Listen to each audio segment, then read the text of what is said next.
નમસ્કાર મિત્રો, સ્વાગત છે તમારું અમારી યુટ્યુબ ચેનલમાં। તો મિત્રો, એસએસસી એટલે કે સ્ટાફ સિલેક્શન કમિશન તરફથી કોન્સ્ટેબલ જીડીની પોસ્ટ પર ભરતી જાહેર કરવામાં આવેલી છે। તો આ ભરતી વિશે આપણે તમામ પ્રકારની માહિતી એક જ વિડીયોમાં મેળવશું, પરંતુ તે પહેલા વિડીયો ગમે તો લાઈક અને શેર કરી દેજો। ચેનલમાં નવા હોય તો ચેનલને સબસ્ક્રાઇબ કરી દેજો। તો ચાલો મિત્રો, વિડીયોની શરૂઆત કરીએ।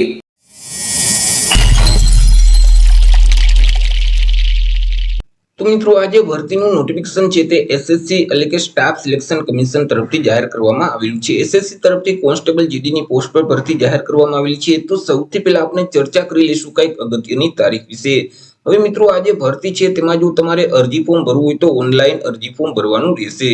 ઓનલાઈન અરજી ફોર્મ ઓલરેડી શરૂ કરી દેવામાં આવેલા છે। અરજી ફોર્મ છે તે 5/9/2024 થી શરૂ કરવામાં આવેલા છે। 5/9/2024 થી લઈને 14/10/2024 સુધીમાં તમારે ઓનલાઈન અરજી કરી દેવાની રહેશે। ઓનલાઈન અરજી ફોર્મ એસએસસી ની જે ઓફિશિયલ વેબસાઇટ છે ssc.gov.in તે વેબસાઇટ ઉપર જઈ 14/10/2024 સુધીમાં અરજી ફોર્મ ભરવાનું રહેશે।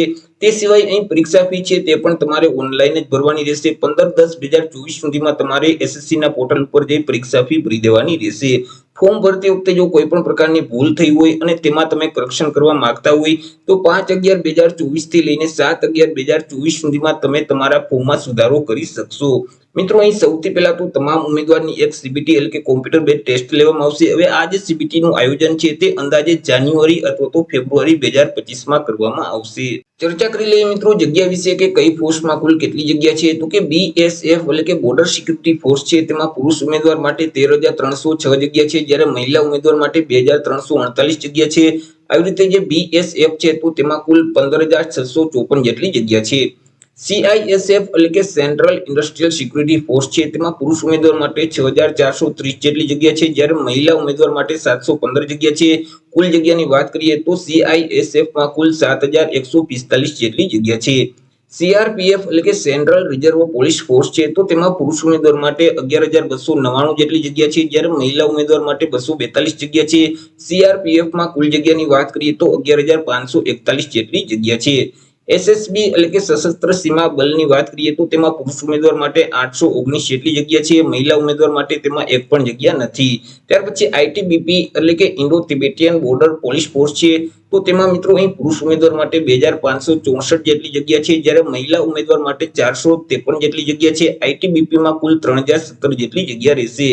એઆર એટલે કે આસામ રાઇફલમાં પુરુષ ઉમેદવાર માટે 1,148 જેટલી જગ્યા છે, જ્યારે મહિલા ઉમેદવાર માટે 100 જગ્યા છે। એઆર માં કુલ 1,248 જેટલી જગ્યા રહેશે। એસએસએફ એટલે કે સેક્રેટરીએટ સિક્યુરિટી ફોર્સ ની વાત કરીએ તો તેમાં પુરુષ ઉમેદવાર માટે 35 જેટલી જગ્યા છે, જ્યારે મહિલા ઉમેદવાર માટે એક પણ જગ્યા નથી। એનસીબી એટલે કે નાર્કોટિક્સ કંટ્રોલ બ્યુરો ની વાત કરીએ તો તેમાં પુરુષ અને મહિલા બંને ઉમેદવાર માટે 11 જગ્યા છે, કુલ જગ્યા તેમાં 22 જેટલી રહેશે। આવી રીતે મિત્રો, પુરુષ ઉમેદવાર માટે જે જગ્યા છે તે 35,612 જેટલી જગ્યા છે, જ્યારે મહિલા ઉમેદવાર માટે 3,869 જેટલી જગ્યા છે। ટોટલ જગ્યાની વાત કરીએ તો કુલ જગ્યા છે તે 39,481 જેટલી જગ્યા પર આ ભરતી જાહેર કરવામાં આવેલી છે। ચર્ચા કરી લઈએ મિત્રો પે સ્કેલ એટલે કે પગાર ધોરણ વિશે કે આ પગાર ધોરણ મુજબ ઉમેદવારને પગાર આપવામાં આવશે। તો અહીં મિત્રો એનસીબી એટલે કે નાર્કોટિક્સ કંટ્રોલ બ્યુરોના ઉમેદવારોને પે મેટ્રિક લેવલ 1 મુજબ પગાર મળવાપાત્ર થશે, એટલે કે ₹18,000 થી લઈને 56,900 નું જે પગાર ધોરણ છે તે મુજબ ઉમેદવારને પગાર આપવામાં આવશે। તે સિવાય બાકી તમામ પોસ્ટના ઉમેદવારોને પે મેટ્રિક લેવલ 3 મુજબ પગાર મળવાપાત્ર થશે, એટલે કે ₹21,700 થી લઈને 69,100 નું જે પગાર ધોરણ છે તે મુજબ ઉમેદવારોને પગાર મળવાપાત્ર થશે। ચર્ચા કરી લઈએ મિત્રો એજ લિમિટ એટલે કે વય મર્યાદા વિશે। અરજી ફોર્મ ભરવા માટે ઉમેદવારની ઉંમર કેટલી હોવી જોઈએ? તો કે અહીં ઉમેદવારોએ 1/1/2025 ને ધ્યાનમાં રાખી પોતાની ઉંમરની ગણતરી કરવાની રહેશે। 1/1/2025 ના રોજ ઉમેદવારની ઉંમર ઓછામાં ઓછી 18 વર્ષ અને વધુમાં વધુ 23 વર્ષની હોવી જોઈએ। જો આપણે જન્મ તારીખને ધ્યાનમાં લઈએ તો ઉમેદવારનો જે જન્મ છે તે 2/1/2002 થી લઈને 1/1/2007 ની વચ્ચે થયેલ હોવો જોઈએ, પરંતુ અહીં જે અનામત વર્ગના ઉમેદવાર છે તેઓને સરકારશ્રીના ધારાધોરણો મુજબ ઉંમરમાં છૂટછાટ આપવામાં આવશે। જેમ કે એસસી અને એસટી કેટેગરીના તમામ ઉમેદવારોને 5 વર્ષની છૂટછાટ મળવાપાત્ર થશે। ઓબીસી કેટેગરીના તમામ ઉમેદવારોને 3 વર્ષની છૂટછાટ આપવામાં આવશે। માજી સૈનિક છે તો તેઓએ જે સંરક્ષણ સેવા બજાવેલ છે તે ઉપરાંત 3 વર્ષની છૂટછાટ મળવાપાત્ર થશે। તે સિવાય બાકી જે તમામ ઉમેદવારની ઉંમર છે તે 1/1/2025 ને ધ્યાનમાં રાખી ઓછામાં ઓછી 18 વર્ષ અને વધુમાં વધુ 23 વર્ષની હોવી જોઈએ। ચર્ચા કરી લઈએ એજ્યુકેશન ક્વોલિફિકેશન એટલે કે શૈક્ષણિક લાયકાત વિશે। અરજી ફોર્મ ભરવા માટે ઉમેદવારની શૈક્ષણિક લાયકાત કેટલી હોવી જોઈએ? તો અહીં 1/1/2025 ને ધ્યાનમાં રાખી ઉમેદવારોએ કોઈ પણ સરકાર માન્ય બોર્ડ અથવા તો યુનિવર્સિટીમાંથી મેટ્રિક એટલે કે ધોરણ 10 ની પરીક્ષા અથવા તો તે સમકક્ષની પરીક્ષા પાસ કરેલ હોવી જોઈએ। જે ઉમેદવારોએ 1/1/2025 સુધીમાં ધોરણ 10 ની પરીક્ષા પાસ કરેલ છે તે તમામ ઉમેદવારો આ ભરતીમાં અરજી કરી શકશે। ચર્ચા કરી લઈએ એપ્લિકેશન ફી એટલે કે અરજી ફી વિશે। કયા ઉમેદવારોએ કેટલી અરજી ફી ભરવાની રહેશે? તો અહીં તમામ કેટેગરીની જે મહિલા ઉમેદવાર છે, ત્યાર પછી એસસી કેટેગરીના તમામ ઉમેદવાર, એસટી કેટેગરીના તમામ ઉમેદવાર, તમામ માજી સૈનિક છે તો તેઓએ પરીક્ષા ફી એટલે કે અરજી ફી ભરવાની થતી નથી। તે સિવાય સામાન્ય એટલે કે જનરલ કેટેગરીના જે પુરુષ ઉમેદવાર છે, ઓબીસી કેટેગરીના જે પુરુષ ઉમેદવાર છે, ઈડબ્લ્યુએસ કેટેગરીના જે પુરુષ ઉમેદવાર છે તેઓએ અરજી ફી ભરવાની રહેશે। અરજી ફી તરીકે ₹100 ભરવાના રહેશે। અરજી ફી છે તે તમારે ઓનલાઈન જ ભરવાની રહેશે। તમે UPI, net banking, credit card કે ડેબિટ કાર્ડના માધ્યમથી ઓનલાઈન અરજી ફી ભરી શકશો। અરજી ફી તમારે 15/10/2024 સુધીમાં એસએસસી નું જે પોર્ટલ છે ssc.gov.in તે વેબસાઇટ ઉપર જઈ તમારે ભરી દેવાની રહેશે। ચર્ચા કરી લઈએ સિલેક્શન પ્રોસેસ વિશે કે ઉમેદવારનું સિલેક્શન કેવી રીતે કરવામાં આવશે। તો ઉમેદવારનું સિલેક્શન છે તે અલગ-અલગ સ્પર્ધાત્મક પરીક્ષાના આધારે કરવામાં આવશે કે જેમાં સૌથી પહેલા સીબીટી એટલે કે કોમ્પ્યુટર બેઝ ટેસ્ટ લેવામાં આવશે કે જે ઓનલાઈન લેવામાં આવશે। તે એક પ્રકારે ઓબ્જેક્ટિવ રહેશે એટલે કે તેમાં એમસીક્યુ પ્રકારના પ્રશ્ન પૂછવામાં આવશે। કુલ 80 એમસીક્યુ પ્રકારના પ્રશ્ન રહેશે। એક પ્રશ્નનો 2 માર્ક એવી રીતે 160 માર્કનું પેપર રહેશે। પેપર લખવા માટે તમને 60 મિનિટનો સમયગાળો આપવામાં આવશે। તમને જે ક્વેશ્ચન પેપર આપવામાં આવશે તેમાં જનરલ ઇન્ટેલિજન્સ અને રીઝનિંગ પ્રકારના જે પ્રશ્ન છે તેવા 20 પ્રશ્ન પૂછવામાં આવશે કે જેમના 40 માર્ક રહેશે। જીકે સંબંધિત જે પ્રશ્ન છે તેમના પણ 20 પ્રશ્ન પૂછવામાં આવશે કે તેમના 40 માર્ક રહેશે। ત્યાર પછી ગણિત સંબંધિત જે દાખલાઓ છે તેવા 20 દાખલાઓ પૂછવામાં આવશે કે જેમના પણ 40 માર્ક રહેશે। ત્યાર પછી ઇંગ્લિશ અને હિન્દી ગ્રામરને સંબંધિત પ્રશ્ન છે તેવા 20 પ્રશ્ન પૂછવામાં આવશે કે તેમના પણ 40 માર્ક રહેશે। આવી રીતે અલગ-અલગ વિષયમાંથી કુલ 80 એમસીક્યુ પ્રકારના પ્રશ્ન પૂછવામાં આવશે। એક પ્રશ્નનો 2 માર્ક એવી રીતે 160 માર્કનું પેપર રહેશે। પેપર લખવા માટે તમને 60 મિનિટનો સમયગાળો આપવામાં આવશે। આ જે પરીક્ષા છે તે મિત્રો રિજનલ લેંગ્વેજમાં પણ લેવામાં આવશે જેથી કરી તમે આ પરીક્ષા છે તે ગુજરાતી ભાષામાં પણ આપી શકશો।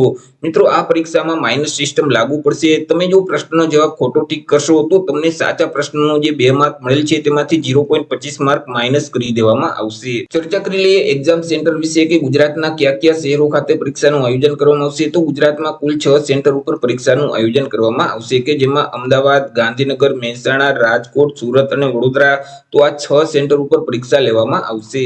ત્યાર પછી સીબીટીમાં પાસ થયેલ ઉમેદવારોએ આગળ પીઈટી એટલે કે ફિઝિકલ એફિશિયન્સી ટેસ્ટ આપવાની રહેશે કે જેમાં ઉમેદવારોએ દોડ કરવાની રહેશે। પુરુષ ઉમેદવારોએ 5 કિલોમીટરની દોડ કરવાની રહેશે કે જે 24 મિનિટની અંદર પૂરી કરી દેવાની રહેશે। જ્યારે મહિલા ઉમેદવારોએ 1.6 કિલોમીટર એટલે કે 1600 મીટરની દોડ કરવાની રહેશે જેમને 8 મિનિટ અને 30 સેકન્ડમાં આ દોડ કમ્પ્લીટ કરવાની રહેશે। પીઈટીમાં પાસ થયેલ ઉમેદવારોએ આગળ પીએસટી એટલે કે ફિઝિકલ સ્ટાન્ડર્ડ ટેસ્ટ આપવાની રહેશે કે જેમાં ઉમેદવારની ઊંચાઈ અને છાતીનું માપ લેવામાં આવશે। તો તેમાં સૌથી પહેલા ઊંચાઈ વિશે ચર્ચા કરી લઈએ।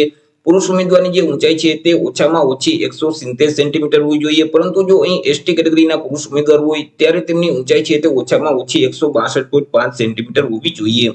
મહિલા ઉમેદવારની ઊંચાઈ ઓછામાં ઓછી 157 સેન્ટીમીટર હોવી જોઈએ, પરંતુ જો અહીં એસટી કેટેગરીના મહિલા ઉમેદવાર હોય તો ત્યારે તેમની ઊંચાઈ ઓછામાં ઓછી 150 સેન્ટીમીટર હોવી જોઈએ। ચર્ચા કરી લઈએ છાતીના માપ વિશે। તો પુરુષ ઉમેદવારની જે છાતી છે તે ફુલાવ્યા વગરની 80 સેન્ટીમીટર, જ્યારે ફુલાવેલ છાતી છે તે ઓછામાં ઓછી 85 સેન્ટીમીટર હોવી જોઈએ। ફુલાવ્યા વગરની છાતી અને ફુલાવેલ છાતી બંને વચ્ચે ઓછામાં ઓછો 5 સેન્ટીમીટરનો ડિફરન્ટ આવવો જોઈએ। પરંતુ જો અહીં એસટી કેટેગરીના પુરુષ ઉમેદવાર છે ત્યારે તેમની જે ફુલાવ્યા વગરની છાતી છે તે 34 સેન્ટીમીટર હોવી જોઈએ। ફુલાવેલ છાતી છે તે 81 સેન્ટીમીટર હોવી જોઈએ। ફુલાવ્યા વગરની છાતી અને ફુલાવેલ છાતી બંને વચ્ચે ઓછામાં ઓછો 5 સેન્ટીમીટરનો ડિફરન્ટ આવવું જોઈએ। તો આવી રીતે મિત્રો એસએસસી દ્વારા કોન્સ્ટેબલ જીડીની પોસ્ટ પર ભરતી જાહેર કરવામાં આવેલી છે અને તેમના ઓનલાઈન અરજી ફોર્મ પણ શરૂ કરી દેવામાં આવેલા છે। તો આશા રાખું છું વિડીયો પસંદ પડ્યો હશે। વિડીયો પસંદ પડ્યો હોય તો લાઈક અને શેર કરી દેજો। ચેનલમાં નવા હોય તો ચેનલને સબસ્ક્રાઇબ કરી દેજો। ફરી મળીશું એક નવા ટોપિક સાથે એક નવા જ વિડીયોમાં। ત્યાં સુધી જય હિન્દ, વંદે માતરમ।